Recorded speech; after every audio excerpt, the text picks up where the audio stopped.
അത് എടുത്തിട്ട് പിറ്റേ ദിവസം ഉദ്ധവൻ അതാണിഞ്ഞ് ഇങ്ങനെ ഭഗവാനെ പോലെ ഭഗവാന്റെ നിവേദ്യവും കഴിച്ച് ഊണിലും ഉറക്കലും നടപ്പിലും എന്ന് വേണ്ട സന്തത സഹചാരിയായിട്ട് എത്ര വർഷമാണ്? 113 വർഷം ഭഗവാനോടൊപ്പം കഴിഞ്ഞുകൂടിയ ഭക്തോത്തമനാണ്. പേര് പറയുമ്പോൾ പ്രധാനമന്ത്രി എന്നൊക്കെ നമ്മൾ പറയും അല്ലെ, ഭരണസാരഥി ആകുമ്പോഴൊരു പ്രധാനമന്ത്രി എന്ന് പറയും. ഇനി എന്തെങ്കിലും ഒരു വളരെ വിശേഷപ്പെട്ട കാര്യമുണ്ടെങ്കിൽ അത് ഉദ്ധവനോട് ചോദിച്ചിട്ട് ഭഗവാൻ തീരുമാനിക്കുക. എനിക്കൊരു പിടി കിട്ടുന്നില്ലല്ലോ ഉദ്ധവ, ഞാൻ എന്താ ചെയ്യേണ്ടതെന്ന് പറയും.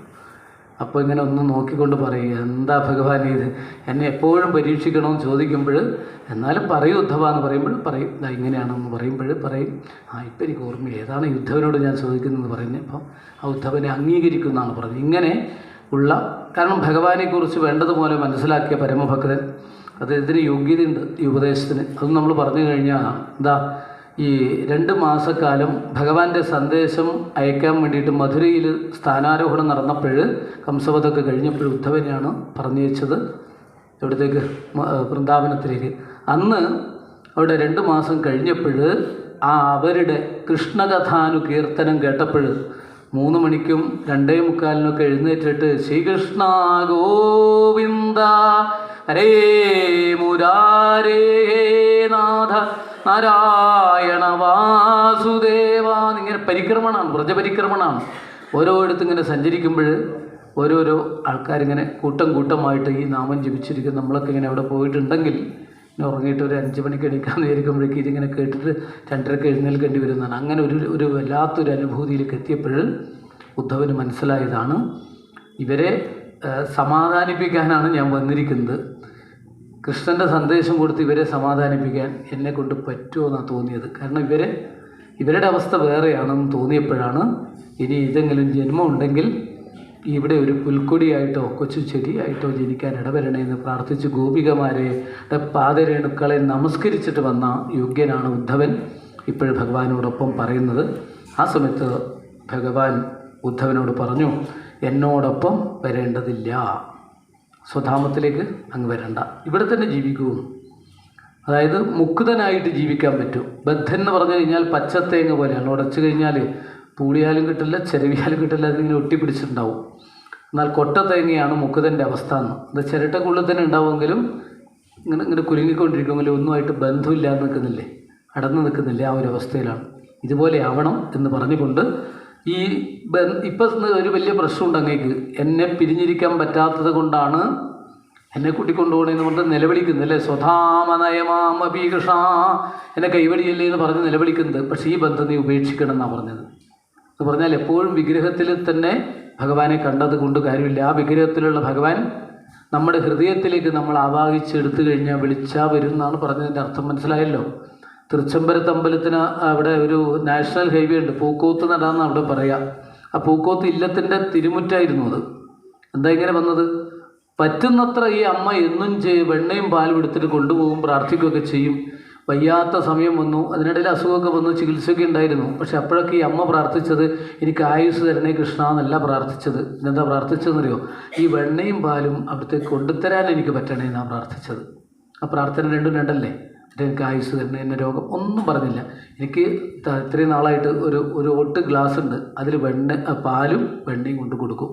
ചില സമയത്ത് ഇവർ കുളിക്കുകയൊക്കെ ഉള്ളൂ, കാരണം വയ്യാത്ത സമയത്ത്. പക്ഷെ കുളിക്കില്ല, പുറത്ത് കൊണ്ടുപോയിട്ട് അതവിടെ വെച്ചിട്ട് ഇങ്ങനെ നിന്നാൽ മറ്റവരത് കൊണ്ടുപോകും. ഇങ്ങനെ കഴിഞ്ഞുകൂടി അമ്മയാണ്. പക്ഷേ ഒരു ദിവസത്തെ ഉത്സവം കഴിയുമ്പോൾ അവർക്ക് പറഞ്ഞു ഇനി വരും തോന്നില്ല, കാരണം അത്രക്ക് പരാധീനതയുണ്ട്. വടി കുത്തിയാലും നടക്കാൻ പറ്റണ്ട, ആരെങ്കിലും കൈ പിടിച്ചാലും പറ്റുന്നില്ല കൃഷ്ണ, അടുത്ത ഉത്സവത്തിൻ്റെ കാര്യം എനിക്കറിയില്ല എന്ന് പറഞ്ഞു. അവർക്ക് വയ്യാതായി. അങ്ങനെ കിടക്കുന്ന സമയത്ത് ഇവിടുത്തെ രാത്രി 12 മണിയൊക്കെ കഴിയുമ്പോൾ ഇത് മനസ്സിൽ ഓർത്തുകൊണ്ട് കാല് നീട്ടിയിട്ട് അങ്ങനെ ആ വരാന്തയിൽ ഇരിക്കുകയേ ചെയ്യുള്ളൂ എന്നാണ്. തിരുമേനിമാർക്ക് ഇതൊന്നും അറിയില്ലല്ലോ. പക്ഷേ എപ്പോഴാണോ അവിടെ ഭഗവാനാണ് അനുഗ്രഹം ചൊരിയുക, ഇതിങ്ങ് തിരമ്പങ്ങ് എടുത്ത് വെച്ച് കുറച്ച് സമയം ഇങ്ങനെ അങ്ങോട്ടും ഇങ്ങോട്ടും നടക്കുമ്പോഴേക്ക് ഈ വാദ്യക്കാരൊക്കെ ഇപ്പോൾ അവിടെ നിന്ന് ഇങ്ങനെ കൊട്ടിക്കൊണ്ടിരിക്കുമ്പോൾ ഇവരൊരു ഓട്ടാണ്, പൂക്കോത്ത് നടയിലേക്കാണ് ഓടുന്നത്. ഈ അമ്മയുടെ അടുത്തേക്ക് ഓടുകയാണ്. ഇന്നും അവിടുത്തെ ചടങ്ങ് അങ്ങനെയാണ്, അവിടം വരെ ഓടുക, പകുതി വഴിക്കുന്ന ഇങ്ങോട്ട് വരിക, ഇതന്നെ ചടങ്ങ്. എത്ര മണിക്കാണ് അവിടുത്തെ ചടങ്ങ് എന്ന് പറയാനും പറ്റില്ല. എപ്പോഴാണോ ഇദ്ദേഹത്തിന് തോന്നണം, ഒരു പരിചയമില്ലാത്ത ആൾ അങ്ങോട്ട് ഓടിപ്പോയി എന്ന് പറഞ്ഞാൽ എന്താ അർത്ഥം? അവർ ഹൃദയത്തിൽ വെച്ച് കണ്ടപ്പോൾ, കണ്ണടച്ച് മനക്കണ്ണാൽ കണ്ടപ്പോൾ ആ ഭഗവാൻ അത് വേണ്ടതുപോലെ ഉൾക്കൊണ്ടു എന്നല്ലേ അർത്ഥം. അതുകൊണ്ട് ആ ഒരു ഭാവന നമുക്ക് ഉയർത്തിക്കൊണ്ടുവരാൻ സാധിക്കണം എന്ന് പറഞ്ഞാൽ ഭഗവാൻ തന്നെ ഭഗവാനാകുന്ന വിഗ്രഹത്തെ ഉടയ്ക്കുന്നു എന്നർത്ഥം അല്ലേ. ഇപ്പം അങ്ങനെയല്ലേ ചെയ്തത്? എന്നെ ഈ രൂപത്തിൽ കാണണം എന്നല്ല ആഗ്രഹിക്കേണ്ടത്, എൻ്റെ കൂടെ വന്ന് താമസിക്കണം എന്നല്ല ആഗ്രഹിക്കേണ്ടത്. തുന്തു സർവം പരിത്യജ്യ സ്നേഹം സ്വജനബന്ധുഷു മയ്യാവേശ മനസ്സമ്യക് സമദൃക് വിചരസ്വഗാം. ഏകാദശ സ്കന്ധം മുഴുവൻ പറഞ്ഞു കേട്ടോ ഇതിലൂടെ. ഇതാണ് സമ്യക്കും സമദർശനനുമായിട്ട്, സമചിത്തനും സമദർശനനുമായിട്ട് ഈ ലോകത്തിൽ ജീവിക്കുക. അങ്ങനെ ജീവിക്കുമ്പോൾ എന്നിലേക്ക് അമിതമായിട്ട് കൂടിയിട്ടുള്ള സ്നേഹമൊക്കെ മറ്റുള്ളവരിൽ കൂടി അങ്ങേക്ക് തിരിച്ചുവിടാൻ പറ്റും. എന്നെപ്പോലെ എൻ്റെ ഭക്തന്മാരെയും കണ്ടുകൊണ്ട് ഈ ലോകത്തിൽ ജീവിക്കുക, മരപുരി ധരിക്കുക, വൽക്കലങ്ങൾ ധരിക്കുക, കിട്ടുന്ന ഫലമൂലങ്ങൾ എതിർച്ച കിട്ടിയതുകൊണ്ട് സന്തുഷ്ടനായി കഴിഞ്ഞുകൂടുക. എന്നിട്ടൊരു കാര്യം ചെയ്യും. ഇതെവിടെയാണ് കഴിയേണ്ടത്? ബദര്യാഖ്യം മമാശ്രമം. ബദരിയാഖ്യം, ബദരി എന്ന് പേര് കേട്ടിട്ടുള്ള എൻ്റെ ആശ്രമത്തിലേക്ക് ചെല്ലൂ എന്നാണ്.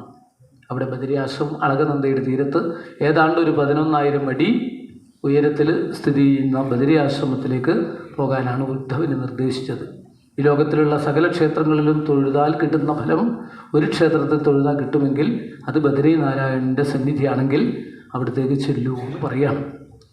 പറ്റണ്ടേ? അപ്പോഴും സ്നേഹപാശത്തെ പൊട്ടിക്കാൻ പ്രയാസമായിട്ട് വീണ്ടും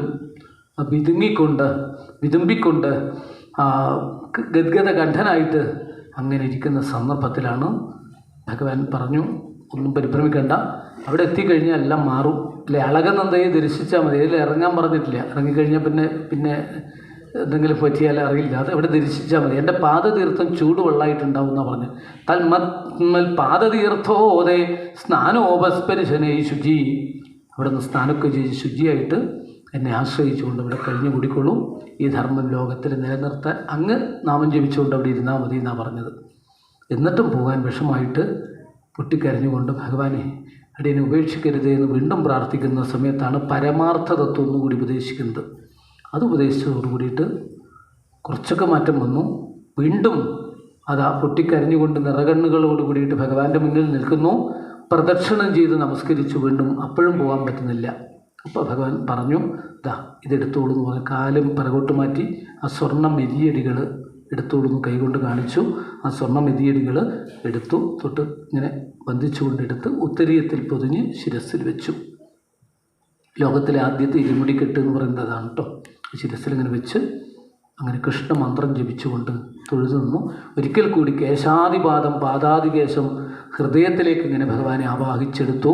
തതസ്തമന്ത്രഹൃതി സന്നിവേശ്യ, ഇത് ഹൃദയത്തിലേക്ക് അങ്ങ് ആവാഹിച്ചെടുത്തു. അപ്പോഴേക്കും കഴിഞ്ഞു, പ്രദക്ഷിണമൊക്കെ കഴിഞ്ഞു. നമോസ്തുതേ മഹായോഗിൻ പ്രപന്ന മനുഷ്യാദിമാം യഥാതൊച്ചരണാംഭോജേ രതിസ്യാൽ അനപായിനി. നമോസ്തുതേ, നമസ്കാരം നമസ്കാരം. മഹായോഗികൾക്കും യോഗിയായിരിക്കുന്ന ഭഗവാനെ അവിടത്തേക്ക് നമസ്കാരം. പ്രപന്ന മനുഷ്യാദിമാം, ഞാനിതാ ശരണാഗതനായിരിക്കുന്നു. അവിടുത്തെ ഭൃത്യനായിട്ട് ശരണാഗതനായിട്ട് അങ്ങയെ ഞാനിതാ പ്രാപിച്ചിരിക്കുന്നു. കൈവടിയരുതേ. യഥാത്വച്ചരണാംഭോജെ, അവിടുത്തെ പാതാരവിന്ദത്തിൽ ഒരിക്കലും ഇളകാത്ത ഭക്തി ഉണ്ടാവണേ ഷാ എന്ന് പ്രാർത്ഥിച്ചുകൊണ്ട് ആ ഉത്തരീയത്തിൽ പൊതിഞ്ഞ സ്വർണ്ണമെതികളുമായിട്ട് വീണ്ടും പ്രദക്ഷിണം ചെയ്തു, നമസ്കരിക്കുന്നു. പ്രദക്ഷിണം ചെയ്തു. വിഭ്രൻ നമസ്കൃത്യ അയ്യോ പുനഃ ഇങ്ങനെ പിടിച്ചുകൊണ്ട് ശിരോനിധായ ആദ്രുകല അശ്രു ഇങ്ങനെ കണ്ണിലൂടെ ധാരധാരയായിട്ട് ഒഴുകുന്നു. അങ്ങനെ ആ നിറകണ്ണുകളിലൂടെ ഭഗവാനെ നോക്കി അങ്ങനെ കേശാദിപാദം പാദാദികേശം ഒരു തവണ കൂടി അന്തിമമായിട്ട് നോക്കിയിട്ട് ഹൃദയത്തിലേക്ക് ആവാഹിച്ചെടുത്തു. അപ്പോഴത്തന്നെ കണ്ണങ്ങോട്ട് അടച്ചു. പിന്നെ തിരിഞ്ഞ് വലം തിരിഞ്ഞ് അവിടെ നിന്ന് ഇങ്ങനെ കൃഷ്ണമന്ത്രം ജപിച്ചുകൊണ്ട് അതാ ബദരി ആശ്രമത്തിലേക്ക് ഉദ്ധവൻ പോകുന്ന രംഗം നമ്മൾ ഒന്നാം ദിവസം പറഞ്ഞു എന്നാണ് എൻ്റെ ഒരു ഓർമ്മ. വിതുരനുമായിട്ട് കാണുന്ന രംഗത്തൊക്കെ പറഞ്ഞിട്ടുണ്ട്. ഉദ്ധവേ നിർഗതേ വനം, ഉദ്ധവൻ വനത്തിലേക്ക് യാത്രയായതോടു കൂടിയിട്ട്, അന്നത്തെ കാലത്ത് അവരൊക്കെ വനാണെന്നും കൂടി ഓർമ്മിക്കണം അല്ലേ. ഇന്നുള്ള കെട്ടിടങ്ങളോ സംവിധാനങ്ങളൊന്നും ഈ ഇവിടുന്ന് പുറത്തേക്ക് ഇറങ്ങിക്കഴിഞ്ഞാൽ കാണില്ല. അങ്ങനെ പോയതിന് ശേഷമാണ് ദാരുകൻ കൊണ്ടുവന്ന രഥം തയ്യാറാക്കിയിട്ടുള്ള രഥത്തിൽ പോവുകയാണ്. അവിടെ എത്തുമ്പോഴേക്കെല്ലാം കഴിഞ്ഞു. നേരത്തെ പറഞ്ഞവരൊക്കെ തമ്മിലടിച്ചു കഴിഞ്ഞു. ഏരകപ്പുല്ലുകൾ പറിച്ചടിച്ചിട്ട് ബലരാമസ്വാമി ധ്യാനം നിരതനായിട്ട് അവിടെ തയ്യാറായി. പള്ളിമെത്ത കൊള്ളാൻ വേണ്ടിയിട്ട് പിരിച്ചു വെക്കണമല്ലോ, തയ്യാറായി. ഭഗവാൻ അവിടെ എത്തിയപ്പോൾ ഭഗവാൻ പറഞ്ഞു ഞാനൊന്ന് സ്നാനം ചെയ്യട്ടെ എന്ന് പറഞ്ഞ് ത്രിവേണി സംഗമത്തിൽ സ്നാനമൊക്കെ ചെയ്തു. ഇന്ന് സോമനാഥൻ്റെ സന്നിധി എന്ന് പറയുന്നില്ല, അവിടെ ആ ഒരു പ്രത്യേക പുണ്യസങ്കേതത്തിൽ അവിടെ ഇങ്ങനെ ഈ രഥമൊക്കെ നിർത്തി ദാരുകൻ അവിടെ ഇങ്ങനെ തയ്യാറായിട്ട് നിന്നു. ഭഗവാൻ അവിടെ നിന്ന് നടന്ന് ഇങ്ങനെ ഈ കാട്ടിൽ, അവിടെയൊക്കെ കാടുകളാണല്ലോ, ആ കാട്ടിലൂടെ ഇങ്ങനെ സഞ്ചരിച്ചു ഈ കൈവഴിയായിട്ടുള്ള ഇന്ന് ബാൽക്കാ തീർത്ഥം എന്നറിയപ്പെടുന്ന തീർത്ഥക്കരയിലെത്തി. വാസതീർത്ഥമാണ് അവിടെയൊക്കെ. ഇവിടെ അരയാൽ ചുവട്ടിൽ അവിടെ ഇങ്ങനെ ഇരുന്നു. ഈ ചാരിയിട്ട് വൃക്ഷത്തെ ഇങ്ങനെ ചാരിയിട്ട് കാല് രണ്ടും നീട്ടിയിട്ട്, വെറുതെ നീട്ടിയതല്ല, ഈ വലത് കാലിൻ്റെ മുകളിൽ ഇടത് തുടങ്ങിങ്ങനെ എടുത്ത് കയറ്റി വെച്ചിട്ട് ഏറ്റവും കൂടുതൽ സൗന്ദര്യത്തോടു കൂടിയിട്ടുള്ള ഭാവമായിട്ട്, അതായത് പുകയില്ലാത്ത അഗ്നി പോലെ ദിക്കുകളെ പ്രകാശമാനമാക്കിയിട്ട് അങ്ങനെ ഇരിക്കുന്നു. പെട്ടെന്ന് ഭഗവാൻ സങ്കല്പിച്ചതോടുകൂടി തൻ്റെ ദിവ്യായുധങ്ങളൊക്കെ ഉയർന്നിങ്ങനെ പോകുന്നു. ആകാശമാർഗത്തിൽ ബ്രഹ്മാദി ദേവന്മാർ വന്ന് പുഷ്പവൃഷ്ടി നടത്തി അനേകം മാലകളൊക്കെ സമർപ്പിച്ചുകൊണ്ട്, മുകളിൽ നിന്ന് തന്നെ സമർപ്പിച്ചുകൊണ്ട് 12 ശ്ലോകങ്ങൾ ചൊല്ലി മംഗളപത്രമായിട്ട് സമർപ്പിച്ചു. എല്ലാവരെയും ഒന്ന് കടാക്ഷിച്ചുകൊണ്ട് പറഞ്ഞു, നിങ്ങളൊക്കെ പോയിക്കോളൂ, അതാത് സ്വസ്ഥാനത്തെ പോയിക്കോളൂ എന്ന് പറഞ്ഞു. ഇനി ബാക്കി എൻ്റെ സൗകര്യം പോലെ. ആ സമയത്ത് മറ്റാരുമില്ല, എല്ലാവരും പോയതിന് ശേഷം അങ്ങനെ ഭഗവാൻ ഇവിടെ അങ്ങനെ ഈ കാല് കയറ്റി വെച്ച കാലിങ്ങനെ ചലിപ്പിച്ചു കൊണ്ടിരിക്കുമ്പോഴാണ് ഇരുമ്പലക്കയുടെ അംശം കൊണ്ട് ഉണ്ടാക്കിയ അമ്പ് കുറച്ചു കാലമായി വാങ്ങിച്ചു വെച്ച് ഇദ്ദേഹം നടക്കുന്നത്. അപ്പോഴിദ്ദേഹം ഇന്ന് സോമനാഥൻ്റെ തെക്ക് ഭാഗത്തായിട്ട് തീരുമായിട്ട് അവിടെ ബന്ധപ്പെട്ട സ്ഥലത്ത് അവിടെ നിന്ന് ഇങ്ങനെ നിൽക്കുമ്പോഴാണ് കാട്ടിനുള്ളിൽ കുറച്ച് അകലെയായിട്ട്, വളരെ ദൂരെയാണ്, അടുത്തൊന്നും പോയി കഴിഞ്ഞാൽ ഇതിന് കിട്ടില്ല, മാനിൻ്റെ മുഖം കണ്ടു എന്നാണ്. ഇങ്ങനെ ആക്കിക്കൊണ്ട് മാനിങ്ങനെ അവിടെ ഇരിക്കുന്ന ഇലകൾക്കിടയിലൂടെ തോന്നിയെന്നാണ്. അതെന്താണ്? ഭഗവാന്റെ പാദത്തിൻ്റെ അടിഭാഗമാണ് വജ്രാങ്കുശമുള്ള മാനിൻ്റെ മുഖമാണെന്ന് തെറ്റിദ്ധരിച്ച് അപ്പോഴങ്ങ് തൊടുത്തു വിട്ടു. കുറേ അകലെയുള്ള അതിലേക്ക് ഇലകൾക്കിടയിലൂടെ കാട്ടിനിടയിലൂടെ ചെന്നു ഭഗവാന്റെ പാദത്തിൽ ഇത് തുറക്കുന്നു. അപ്പോഴാണ് ഇദ്ദേഹം സന്തോഷത്തോടുകൂടി പോവുകയാണ്. കാരണം ഒരു മാനിനെ അമ്പ് ചെയ്ത സന്തോഷമാണ്. കാടുകളൊക്കെ ഇങ്ങനെ പകഞ്ഞു മാറ്റി അടുത്തടുത്തെത്തുമ്പോഴാണ് ഭഗവാനാണ് അരയാലിൻ്റെ ഇലകൾക്കിടയിലൂടെ ഭഗവാൻ അവിടെ ഇരിക്കുകയാണ്. ആ ഭഗവാനെ കണ്ടതോടുകൂടി കാൽക്കൽ വീണ് നമസ്കരിച്ചു. ഹൃദയം പൊട്ടി വിളിച്ചുകൊണ്ട് പറഞ്ഞു, ക്ഷമിക്കണേ ക്ഷമിക്കണേ എന്ന് പറഞ്ഞുകൊണ്ട്, എനിക്ക് തക്ക ശിക്ഷ തരണേ എന്ന് പറഞ്ഞുകൊണ്ടാണ് അവിടെ നിലവിളിച്ചുകൊണ്ട് ആ ഭീതനായിട്ട് അസുരനിങ്ങനെ കഴിയാണ്. അപ്പോഴാണ് ഭഗവാൻ പറഞ്ഞു, ഒന്നും പേടിക്കണ്ട, ജരേ എഴുന്നേൽക്കൂ, ഇതെൻ്റെ സങ്കല്പമാണ്. ബ്രഹ്മാവൊക്കെ പ്രാർത്ഥിച്ചിട്ടല്ല ഞാൻ വന്നത്. പോകാനാവുമ്പോൾ ബ്രഹ്മാവിൻ്റെ പ്രാർത്ഥന മാത്രം പോരാ, എനിക്കൊരു കാരണം വേണം. ജനിച്ചിട്ടുണ്ടെങ്കിൽ ഒരു കാരണം എന്തെങ്കിലും ഉണ്ടായിട്ടാണ് ഇവിടുന്ന് പോവുക. അതിന് അങ്ങ് കാരണമാക്കിയെന്ന് മാത്രമേ ഉള്ളൂ. ഇതിന് ഞാൻ ശിക്ഷ തരുന്നുണ്ടെന്ന് പറഞ്ഞു. ആയിക്കോട്ടെ, സന്തോഷത്തോടെ ഞാൻ ഏറ്റെടുക്കാമെന്ന് പറഞ്ഞു. എന്താ ശിക്ഷ? ഉടലോടുകൂടി സ്വർഗത്തിലേക്ക് പോയിക്കോളൂ എന്ന് പറഞ്ഞു. കാരുണ്യം കാണിച്ചു. കൽത്തുറുങ്കിനകത്തമ്മ കണി കണ്ട ദിനം മുതൽ കാട്ടാളനെയ്തകണയാൽ കാൽത്താർ വിണ്ട ദിനം വരെ കണ്ണൻ കപടഗോപാലൻ കൈവല്യാമ്പു ഘനാഘനം ചെയ്ത കാര്യം സകലവും ജഗന്മോഹനം. കൽത്തുറുങ്കിൽ അമ്മയ്ക്ക് കാണിച്ചു കൊടുത്ത ദിവ്യസ്വരൂപം മുതൽ ഇപ്പോഴത്തെ ഈ രംഗം വരെ ഭഗവാന്റെ കാരുണ്യം.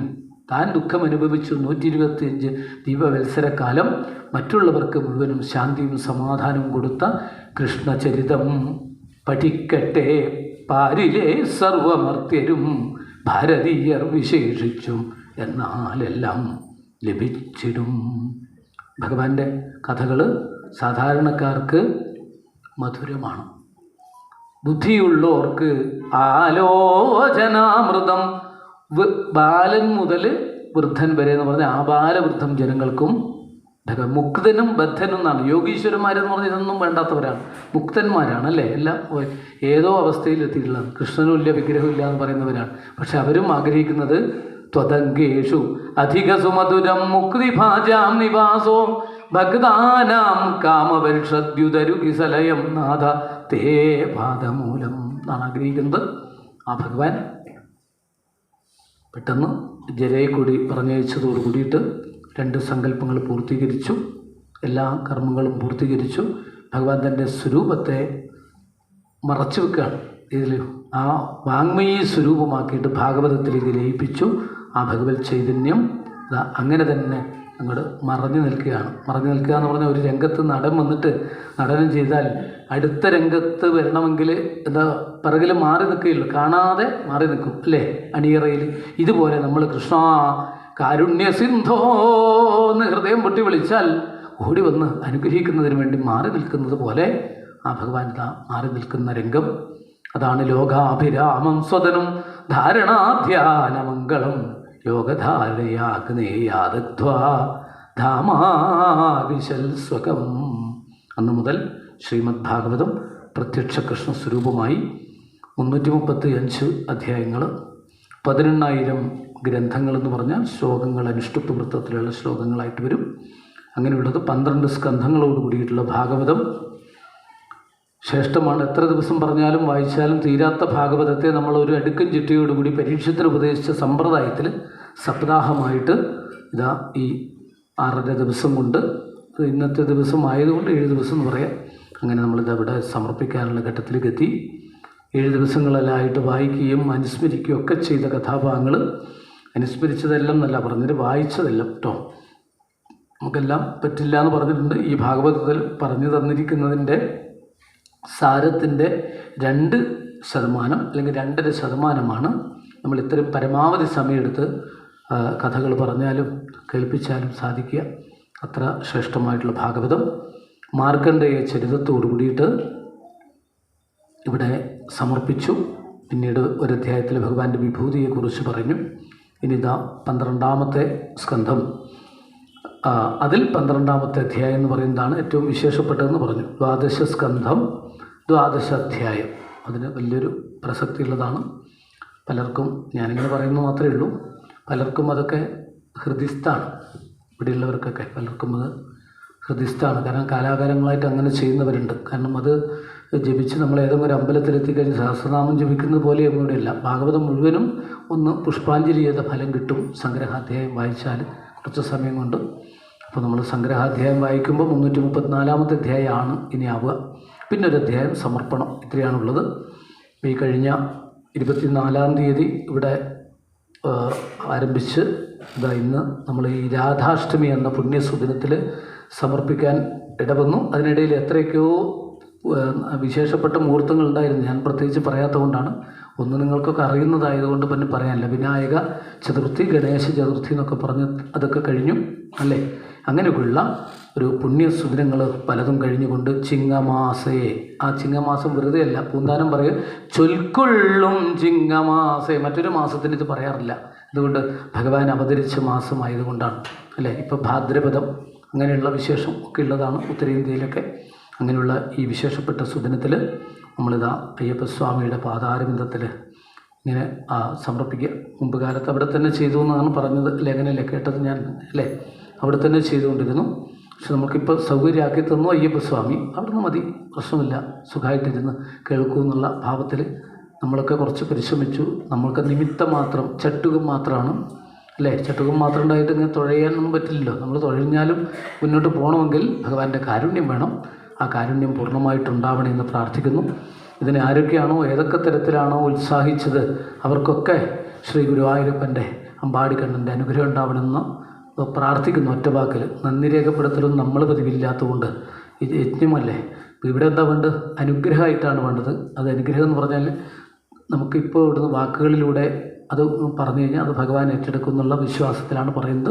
അപ്പോൾ ഇതിനു വേണ്ടിയിട്ട് കുറേ പേര് ഉത്സാഹിച്ചാൽ ഇതിങ്ങനെ നടക്കുള്ളൂ എന്നറിയാലോ ഇല്ലേ. നമ്മൾ ഇപ്പം ഇവിടെ കുറേ ആൾക്കാർ കേൾക്കാനൊക്കെ വന്നു. കേട്ടവർക്കൊക്കെ ദൂരെ പോകേണ്ടവരുണ്ടാവും. അത് പിന്നെ അവരുടെ അവസ്ഥയൊക്കെ അറിയാം. വളരെ ദൂരെ നിന്നൊക്കെ വന്നിട്ടുണ്ടാവും. ആ വരാൻ സാധിച്ചതും ഭഗവാന്റെ കാരുണ്യമാണ്. പലരും വന്നു ഇവിടെ എന്നുള്ളത് ഓർമ്മിക്കുക കേട്ടോ. നമ്മൾ ഉദ്ദേശിക്കാത്ത തരത്തിൽ പല സ്ഥലത്തുനിന്നും വന്നു. പലരും ഇവിടുന്ന് വരികയും പോവുകയൊക്കെ ചെയ്തു. അവർക്കൊക്കെ അനുഗ്രഹം ഉണ്ടാവണമെന്ന് പ്രാർത്ഥിക്കുന്നു. ചില ആൾക്കാരൊന്നും വരാൻ പറ്റിയിട്ടില്ല, മനസ്സുകൊണ്ട് വിചാരിച്ചിട്ടും ശരീരം കൊണ്ടെത്താൻ പറ്റിയില്ല. അവർക്കും ഈശ്വരൻ്റെ ഗുരുവായൂരപ്പൻ്റെ അനുഗ്രഹം ഉണ്ടാവണമെന്ന് പ്രാർത്ഥിക്കുന്നു. ചില ആൾക്കാർ ഇതിനൊന്നും ഞാൻ സപ്താഹം ഇങ്ങനെയുള്ള പരിപാടിക്കൊന്നും ഞാൻ വരില്ല, അമ്പലത്തിൽ പോകും, അത്രയ്ക്കല്ല, എനിക്കിതിലൊന്നും വലിയ കാര്യമില്ല വിചാരിക്കുന്നവരുണ്ടെങ്കിൽ അവർക്കും അനുഗ്രഹം കിട്ടണേ, മനസ്സ് അവരുടേത് മാറണമെന്ന് വിചാരിക്കുന്നു. ആരെങ്കിലും എതിർപ്പുണ്ടെങ്കിൽ അതിനൊക്കെ മാറ്റാനെങ്കിൽ ഭഗവാൻ വിചാരിച്ചാൽ എല്ലാം സാധിക്കുമെന്നല്ലേ. അതുകൊണ്ട് എല്ലാവർക്കും അനുഗ്രഹം ഉണ്ടാവണമെന്ന് പ്രാർത്ഥിക്കുന്നു. ഇതിനുവേണ്ടി ഏതൊക്കെ തരത്തിൽ ഉത്സാഹിച്ചിട്ടുണ്ടോ അവരൊക്കെ എന്നാണ് പറഞ്ഞിരിക്കുന്നത്. പിന്നെ ശ്രോതാക്കളെ കുറിച്ചൊന്നും പറയേണ്ട ആവശ്യമില്ല, അവർക്കൊക്കെ അനുഗ്രഹം കിട്ടിക്കൊണ്ടിരിക്കുന്നു അല്ലേ. മേൽക്ക് മേൽ കിട്ടുമെന്ന് പറഞ്ഞാൽ അവരത് അനുഭവിച്ചതാണ്. പക്ഷെ പ്രത്യേകിച്ച് എടുത്ത് പറയാൻ നമുക്കിങ്ങനെ ഒരു ഇരിക്കാനും ഇതിനുള്ള സൗകര്യവും അല്ലേ, സമയാസമയത്ത് ഭക്ഷണം കഴിക്കുക. അവർക്കിപ്പോൾ സപ്താഹമൊന്നും കേൾക്കാനൊന്നും പറ്റുമോ? അവരിതൊക്കെ തയ്യാറാക്കിയിട്ട് സമർപ്പണം ചെയ്യാണ്. ഞാൻ ചെയ്യുന്നതിനേക്കാൾ കേമായിട്ട് അവർ ചെയ്യുന്നു കേട്ടോ. അതിന് വേണ്ടിയിട്ടുള്ള ഒരുക്കങ്ങളൊക്കെ ചെയ്തുകൊണ്ടാണ്. നമ്മൾ ആരും അറിയണമെന്നില്ല. അവർക്ക് ഗുരുവായൂരപ്പൻ്റെ അനുഗ്രഹം വർഷങ്ങളായിട്ട് ചെയ്യുന്നതാണ്. അവർക്കും അനുഗ്രഹം ഉണ്ടാവണമെന്ന് പ്രാർത്ഥിക്കുന്നു. പിന്നെ ഇന്നലെ ഞാൻ പാർക്കിൽ കൂടെ പോയി വരുന്ന സമയത്ത് ഒരാളെൻ്റെ കാൽക്കൽ ഇങ്ങനെ വന്ന് വീണു. എന്നിട്ട് പറഞ്ഞു റൊമ്പ എന്തോ പറഞ്ഞു, ബാക്കിയൊന്നും എനിക്ക് മനസ്സിലായിട്ടില്ല. അപ്പോൾ എനിക്കൊന്നും പറയാനില്ല, സന്തോഷമായിരിക്കുന്നു എന്ന് പറഞ്ഞിട്ട് നല്ല സന്തോഷത്തോടു കൂടി പറഞ്ഞു. എന്നെ സ്കൂട്ടറിൽ കയറ്റി ഇവിടെ കൊണ്ടുപോയി ഒരു ജ്യൂസ് കഴിക്കണമെന്ന് പറഞ്ഞു. ഞാൻ പറഞ്ഞു വേണ്ട, നല്ല കഴിക്കണം എന്ന് പറഞ്ഞു. ഞാൻ അനുഗ്രഹിക്കപ്പെട്ടു എന്നൊക്കെ പറയാണ്. നാദസ്വരക്കാരനായിട്ട് വന്ന ആളാണത്രേ. ഞാൻ പാർക്കിൽ ഇങ്ങനെ അദ്ദേഹം മൊബൈൽ നോക്കുമ്പോൾ എന്നെ കണ്ടപ്പോൾ ഞാൻ മനസ്സിലാവാതിരിക്കാൻ വേണ്ടി പരമാവധി ഒരു കുപ്പായിലിട്ടിട്ടാണ് പോയത്. പക്ഷേ അദ്ദേഹത്തിന് കിട്ടിയ അനുഭവം 20 വർഷമായിട്ടും 19 വർഷമായിട്ടൊക്കെ അദ്ദേഹം ഇവിടെ ഉള്ള ആളാണ്. ഗുരുവായൂരിൽ 1 വർഷം ഉണ്ടായി എന്നൊക്കെ പറഞ്ഞു. ഇപ്പം അദ്ദേഹം ഉണ്ടാവില്ല എന്ന് തോന്നുന്നു, ഇവിടെ വന്നിട്ടുണ്ടാവില്ല. പക്ഷെ അദ്ദേഹത്തിന് ഇതിൽ ഈ നാദസ്വരം വായിക്കാൻ കിട്ടിയ ഒരു അനുഭവം ഒന്നും പറയാനില്ല. ഞാൻ ഒരുപാട് സ്ഥലത്ത് പോയിട്ടുണ്ട്, ഒരുപാട് കേട്ടിട്ടുണ്ട്, വായിച്ചിട്ടുണ്ട് എന്ന് പറഞ്ഞു. എനിക്കതിൽ കേമത്തൊന്നുമില്ല. എന്തുകൊണ്ടെന്ന് വെച്ചാൽ ഭഗവാൻ നമ്മളെ കൊണ്ട് ചെയ്യിക്കുന്നതാണല്ലോ, നമ്മളെ നിമിത്തമല്ലേ.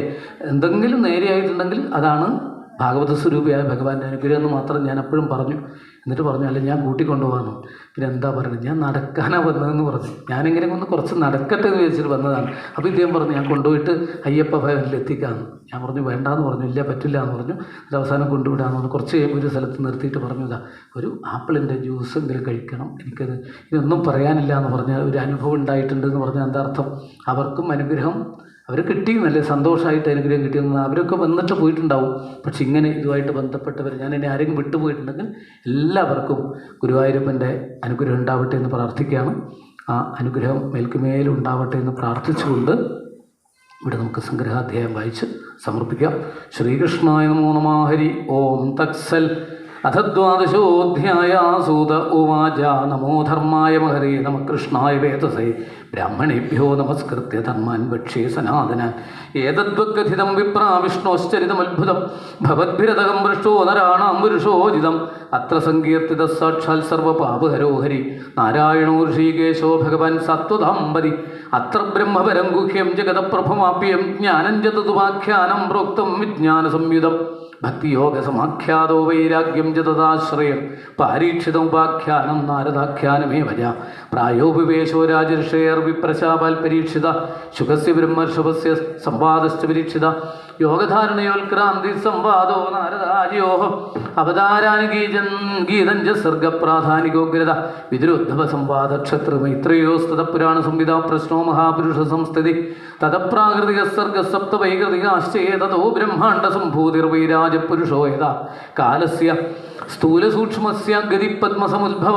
ഭൂധരണയും ബോധൈരണ്യാക്ഷപഥോ യഥാ ഊർധ്വതിരകവാക് സർഗോ രുദ്രസർഗസ്തഥൈവ ച അർദ്ധനാരീനരസ്യാധായത സ്വയംഭൂ മനു ശത്രുപാജയാ സ്ത്രീണാമാദ്യാ പ്രകൃതിരുത്തമ സന്താനോ ധർമ്മപത്നീനം കർത്തമസ്യ പ്രജാപതേഃ അവതാരോ ഭഗവത കപിലസ്യ മഹാത്മനാ ദേവഭൂത്യാശ്ച സംവാദ കപിലേന ച ധീമതാ നവബ്രഹ്മ സമുൽപത്തിർദക്ഷവിജ്ഞവിനാശനം ധ്രുവസ്യ ചരിതം പശ്ചാൽ പൃഥോ പ്രാചീന പരിഹിഷ നാരദസ്യ ച സംവാദസ്തതപ്രയവ്രതം ദ്വിജാഃ നാഭേസ്തതോ അനുചരിതം വൃഷഭസ്യ പരതസ്യ ച ദ്യൂപപുരുഷസമുദ്രാണാങ്കിരുന്നദ്യൂപവർണ്ണനം ജ്യോതിശ്ചക്ര സംസ്ഥാനം പാതാള നരകസ്ഥിതി ദക്ഷജന്മപ്രജേതോഭ്യത്തൽ പുത്രീണാം ച സന്തതീയതോ ദേവാസുരതരാഹത്തിര്യങ്നഖഗാദയ ത്വാശ്വസ്യ ജന്മനിധനം പുത്രയോശ്ചതിദേർദ്വിജാഃ ദൈത്യേശ്വരസ്യ ചരിതം പ്രഹ്ലാദസ്യ മഹാത്മന മന്വന്തരാനുഗതനം ഗജേന്ദ്രസ്യ വിമോക്ഷണം മന്വന്തരാമതാരാശ്ച വിഷ്ണോർഹൈശിരാദയ കൗർമന്താന്വന്തരം മാത്സ്യം വാമനം ജഗൽപതേഃ ക്ഷീരോദമധനം തദ്വതമർത്താർത്ഥേതി ഭോഗസാം ദേവാസുരമഹായുദ്ധം രാജവംശാനുകീർത്തനം വിക്ഷ്വാകുജന്മത്തദ്വംശസുദ്യുമ്നസ്യ മഹാത്മന ഇളോപാഖ്യാനമത്രോക്തം താരോപാഖ്യാനമേവ ച സൂര്യവംശാനുകഥനം ശശാദാദ്യാദൃഗാദയ സൗകന്യം ജാതചര്യാദേ കകുൽസ്തസ്യ ച ധീമതക്കട്വാംഗസ്യ ച മാന്ധാതു സൗപരേഃ സകരസ്യ ച രാമസ്യ കോസലേന്ദ്രസ്യ ചരിതങ്കിലിപിഷാപകം നിമേരംഗപരിത്യാഗോ ജനകാനാം ച സംഭവ രാമസ്യ ഭാർഗവേന്ദ്രസ്യ നക്ഷത്രകരണം ഭുവ ഐളസ്യ സോമവംശസ്യ അയയാർദയർനഹുഷസ്യ ച ദൗഷ്യന്തേ ഭരതസ്യ അഭിശന്തനോഃ തൽസുതസ്യായേർജ്യേഷ്ഠപുത്രസ്യ ദൂർവംശോനുകീർത്തിത എത്ര ആവതീർണോ ഭഗവാൻ കൃഷ്ണാഖ്യോ ജഗതീശ്വര വസുദേവഗൃഹേ ജന്മത്തതോ വർദ്ധിശ്ച ഗോകുലെ തസ്യ കർമ്മണ്യപാരാണി കീർത്തിധാന്യസുരദ്വിഷാപൂതനാസുവൈപ്പാനം ശകടോച്ചാടനം ശിശോഹ തൃണാവർത്തിസ് നിഷ്പേഷ തഥൈവ ഭഗവത്സയോ ദേനുകസ്യ സഹഭ്രാതു പ്രലംബസ്യ ച സംക്ഷയ ഗോപാനഞ്ച പരിത്രാണന്താവാഗ്നേ പരിസർപ്പദാദിമനങ്കാളിയസ്യാഹേർമഹാഹേർ നന്ദമോക്ഷണം പ്രതചര്യാനുകന്യാനാം യത്ര ദുഷ്ടോച്യുതോ ഹൃദയീ പ്രസാദോ യജ്ഞപത്നീഭ്യോ വിപ്രാണം ജാനതാപനം ഗോവർദ്ധനോദ്ധാരണം ച ശക്രസ് സുരഭേദ യജ്ഞാഭിഷേകം കൃഷ്ണസ്യ ക്രീഡാചരാത്രിഷു ശങ്കചൂഡസ്യ ദുർബുദ്ധേ വധോരിഷ്ടസ്യ കേശിന അക്രൂരാഗമനം പശ്ചാൽ പ്രസ്ഥാനം രാമകൃഷ്ണയോ വരദ സ്ത്രീണാം വിലാപശ്ച മധുരാലോകനം തഥാ ഗജമുഷ്ടികജാണൂര കംസാദീനാം ജിയോവധ മൃതസ്യ നയനം സൂനോ പുരസ്സാന്തീവരേർഗുരോ മധുരായ നിവസദാദ്വിചക്രസേൽ പ്രിയം കൃതമുദ്ധവരാമാഭ്യാം യുധേന ഹിരണാദ്വിജാഹ ജരാസന്ധസമാനിത സൈന്യസ്യ ബഹുശോവധ ഘാതനം യവനേന്ദ്രസ്യ കുശസ്ഥല്യാനിവേശനം മാദാനം പാരിജാതസ്യ സുധർമായ ആസുരായ രുക്മിണ്യാഹരണം യുദ്ധേ പ്രമഥ്യ ദ്വിഷദോ ഹരേ അരസ്യ ജർമ്മണം യുദ്ധേ ബാണസ്യ പ്രജ്ഞകന്ദനം പ്രാഗ് ജ്യോതിഷപതിമത്വാകജ്ഞാനം ഹരണം ജയം ചൈദ്യപണ്ഡൃകസാല്ലവാനം ദന്തഭക്തർസ്യ ദുർമതേ ശംബരോ ദിവിതപീഠോ മുരപ്പഞ്ചജനാദയാമാത്മഞ്ജപഥസ്തേഷാം വാരാണസ്യാശ്ചതാഹനം ഭാരാഭരണം ഭൂമി നിമിത്തീകൃതി പാണ്ഡവാൻ വിപ്രശാപാപദേശേന സംഹാരശൂലസ്യ ഉദ്ധവസ്യ സംവാദോ വാസുദേവസ്യ അദ്ഭുത യത്രാൽപവിദ്യാഹ്യ കില പ്രോക്ത ധർമ്മവിനിർണയ തതോ മർത്യപരിത്യാഗാൽപയോഗാനുഭാവത യുഗലക്ഷണവൃത്തിശ്ച കലോ നൃണാമോപ്ലവ ചതുർവിധശ്ച പ്രളയ ഉൽപ്പത്തി ത്രിവിധാ തഥാ ദേഹത്യാഗശ്ച രാജഋഷേർ വിഷ്ണുരാധസ്യ ധീമത ശാഖാപ്രണയനമർഷേർ മാർക്കണ്ഡേയസൽകഥ മഹാപുരുഷ വിന്യാസ സൂര്യസ്യ ജഗദാത്മന ഇത് ചോക്തം ദ്വിജശ്രേഷ്ഠ യൽപൃഷ്ടോഹമിഹാസ്മിവ ലീലാവതാരകർമാണി കീർത്തിദാനീഹ സർവശ പരിതസ്കലിതശ്ചാർത്തക്ഷുത്വാവാവിവശോ ബ്രുവൻ ഹരയേ നമ ഇത്യുച്ചൈർമുച്യതേ സർവപാതകാൽ സകല പാപങ്ങളും ഇല്ലാതാക്കുന്ന ഹരികായിക്കൊണ്ട് നമസ്കാരം എന്ന അഞ്ചക്ഷരം പഞ്ചാക്ഷര മന്ത്രമാണിത്. ഹരേ നമ, ഹരിക്കായിക്കൊണ്ട് നമസ്കാരം. വളരെ ശ്രേഷ്ഠമായിട്ടുള്ളതാണ് ഈ മന്ത്രം. എന്തിനാണെന്ന് വെച്ചാൽ നമ്മൾ എന്തെങ്കിലും ഈ ചടങ്ങുകൾ നടത്തുമ്പോഴോ ഇങ്ങനൊരു യജ്ഞം നടത്തുമ്പോഴോ അങ്ങനെയാവാം. അതല്ലെങ്കിൽ ഇത് വായിച്ചിട്ടല്ലേ നമ്മൾ സമർപ്പിക്കുന്നത് 7 ദിവസങ്ങളായിട്ട്. സപ്താഹം എന്ന് പറഞ്ഞാൽ പാരായണമാണ്, വായനയാണെന്ന് പറഞ്ഞിട്ടാണ് തുടങ്ങിയത്. ഒരുപാട് തെറ്റുകൾ വന്നിട്ടുണ്ടാവുന്നല്ല. ഞാനാണ് കുറച്ചൊക്കെ വായിച്ചതെങ്കിൽ ധാരാളം തെറ്റുകൾ ഉണ്ടായിട്ടുണ്ടാവും എന്നുള്ള കാര്യം എനിക്ക് ഉറപ്പുണ്ട്. ചിലത് കണ്ടതായിരിക്കില്ല വായിച്ചത്, വായിച്ചതായിരിക്കില്ല കണ്ടത്. പിന്നെ അറിവില്ലായ്മ കൊണ്ടും കുറേ തെറ്റ് വന്നിട്ടുണ്ട്. പിന്നെ പറയുന്ന സമയത്തും ഞാൻ ഉദ്ദേശിച്ചത്, ഞാൻ കുറേ എന്തൊക്കെയോ പറഞ്ഞു എന്നുള്ള സംതൃപ്തി എനിക്കുണ്ട്. പക്ഷേ ഞാൻ ഉദ്ദേശിച്ചത് തന്നെയാണോ പറഞ്ഞതെന്ന് എനിക്കിപ്പോഴും അറിയില്ല. പിന്നെ റെക്കോർഡ് ചെയ്ത് വെച്ചിട്ടുണ്ടെങ്കിലാണ് അറിയുക. അതുണ്ടാവില്ല. അപ്പോൾ നിങ്ങൾ ചിലപ്പോൾ കേട്ടിട്ടുണ്ടാവും, ഞാൻ പറഞ്ഞ് കേട്ടിട്ടുണ്ടാവും. തെറ്റിദ്ധാരണ വരരുത്, ആരും പുസ്തകം തിരുത്തരുത്. നമ്മൾ പറയുന്നത് കേട്ടിട്ടോ വായിക്കുന്നത് കേട്ടിട്ടോ എന്ന് എപ്പോഴും പറയാറുണ്ട്. തിരുത്തണമെങ്കിൽ ആധികാരികത വേണം. കാരണം വേദവ്യാസനെ തിരുത്താനോ നാരായണ ഭട്ടതിരിപ്പാടെ തിരുത്താനോ നമ്മളായിട്ടില്ല.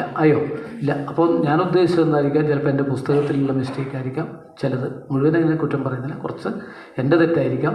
പക്ഷെ ഇങ്ങനെ പലതും വന്നിട്ടുണ്ടെങ്കിൽ ഈ ന്യൂനതകളൊക്കെ പരിഹരിക്കാൻ നിങ്ങളും നമ്മളും വ്യത്യാസമൊന്നുമില്ല എന്ന് പലതവണ പറഞ്ഞിട്ടുണ്ട്. പിന്നെ അങ്ങോട്ട് തിരിഞ്ഞിരുന്നു ഇല്ലേ, ഇങ്ങനെയല്ലേ ഉള്ളൂ. അതുകൊണ്ട് ശ്രോതാക്കൾ വക്താക്കൾ എന്നുള്ള വ്യത്യാസമില്ലാതെ എല്ലാവരും ഒരുമിച്ച് ചേർന്ന് ഹരേ നമാന്ന് ഉച്ചത്തിൽ ഉച്ചരിക്കണം എന്നാണ്, ചെറുതായിട്ടല്ല. ഇത്യുച്ചൈ മുച്യതേ സർവപാതകാൽ. ചിലതൊക്കെ ഉച്ചത്തിൽ വേണം, അവിടെ പരിഭ്രമിച്ചിട്ട് കാര്യമില്ല. അങ്ങനെയുള്ള ഈ വിശേഷപ്പെട്ട മന്ത്രം ഒരുമിച്ച് എപ്പോഴെന്നറിയോ, ഈ അധ്യായം വായിക്കുമ്പോൾ ഉച്ചരിക്കണം എന്നാണ്, ശ്ലോകത്തോടു കൂടി. അല്ലാതെ പ്രത്യേകിച്ച് എത്ര തവണ പറഞ്ഞ് ഹരേ നമ പറയാം കാര്യമില്ല. അങ്ങനെ ഉച്ചരിക്കാൻ ഇടവന്നാൽ വിശേഷപ്പെട്ടത് എന്തെങ്കിലും ന്യൂനത കണ്ടെങ്കിൽ പരിഹരിക്കപ്പെടും. ഭഗവാൻ അതൊക്കെ പൊറുക്കും എന്നുള്ള ഭാവനയാണ്. നമുക്കും പ്രാർത്ഥിക്കാം. ഇനിയും ഞാൻ ആ ശ്ലോകം ഇങ്ങനെ വായിക്കും, കൂടണമെന്നുള്ളവർക്ക് ഒപ്പം കൂടിക്കൊണ്ട് ഉച്ചത്തിൽ തൊഴുത് പ്രാർത്ഥിച്ചുകൊണ്ട് ഹരേ നമ ജപിക്കുക. അതിനാണ് അവസാന ദിവസം വരണമെന്ന് പറഞ്ഞതും. പ്രത്യേകിച്ച് ഇതെല്ലാ ദിവസവും ഇല്ലാത്തത് കൊണ്ട് പ്രാർത്ഥിക്കാം. ശ്രീഹരേ നമ. പതിതസ്കലിതശ്ചാർത്തക്ഷുത്വാവാവിവശോ ബ്രുവൻ ഹരയേ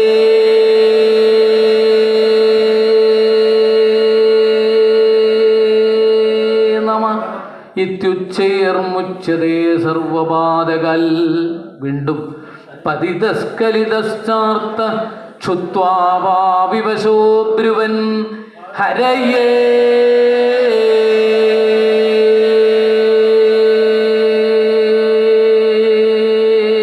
നമ ഇത്യുച്ചേർമുച്ചതേ സർവപാദകാൽ. ഒരിക്കൽ കൂടി പതിതസ്കലിതസ്ഥാർത്ഥക്ഷുത്വാ വാ വിവശോ ബ്രുവൻ ഹരയേ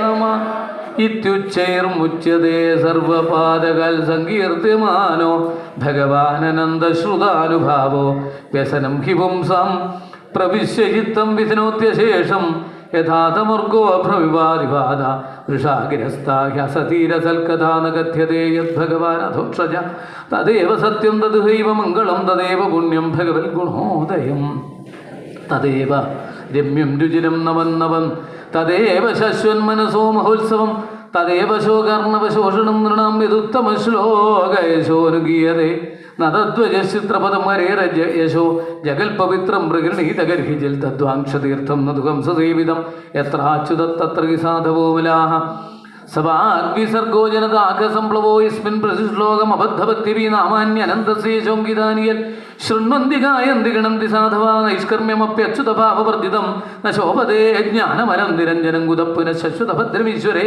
നഹ്യർപ്പിതം കർമ്മ യദപ്യനുത്തമം യശശ്രിയാമേവ പരിശ്രമപരോ പർണാശ്രമാചാരതപശ്രുതാദിഷു അവിസ്മൃതിഷു ഇതരവാദപത്ന്യോർഗുണാനുവാദശ്രവണാദിബർഹരേ അവിസ്മൃതി കൃഷ്ണപദാരവിന്ദയോ ക്ഷിണോത്യഭദ്രാണി ശമന്തനോതിജ സത്വസ്യ ശുദ്ധിം പരമാത്മഭക്തിം ജ്ഞാനം ച വിജ്ഞാനവിരാഗയുക്തം യൂയന്തു ജാഗ്രാപത ഭൂരിഭാഗ യച്ഛശ്വതാൽപിന്നഖിലാത്മഭൂതം നാരായണം ദേവമദേവമീശമജസ്രഭാവ ഭജതാവിവേശാഹം ച സംസ്മാരിതാത്മതത്വം ശ്രുതം പുരാമേ പരമർഷിഭക്താൽ പ്രായോപവേശേ നിർവദേ പരീക്ഷിത സദസ്യ ഋഷീണാം മാതാം ച ശൃണുത ഏതദ്വക്കഥിതം വിപ്രാഗതനീയോരു കർമ്മണാമാഹാത്മ്യം വാസുദേവസ്യ സർവാശുഭവിനാശനം യ ഏവം ശാവേൽ നിത്യം യാമക്ഷണമന്യധി ശ്രദ്ധാവാൻ യോനുശൃണിയാൽ പുനാത്യാത്മാനമേവ സ ദ്വാദശ്യാമേകാദശ്യാം വാ ശൃണ്വന്നായുഷ്യവൻ ഭവേൽ പഠത്യനശ്നൻ പ്രേതസ്തോ ഭവത്യപാതകി പുഷ്കരേ മധുരായൻ ദ്വാരപത്യാം യഥാത്മവാനുകോഷ സംവിധാമേതാം പഠിത്വാമുച്ചതേ ഭയാൽ ദേവതാമനേ സിദ്ധാ പിതരോ മനവോ നിർവാഹ യച്ഛന്തി കാമാൻ ഗണത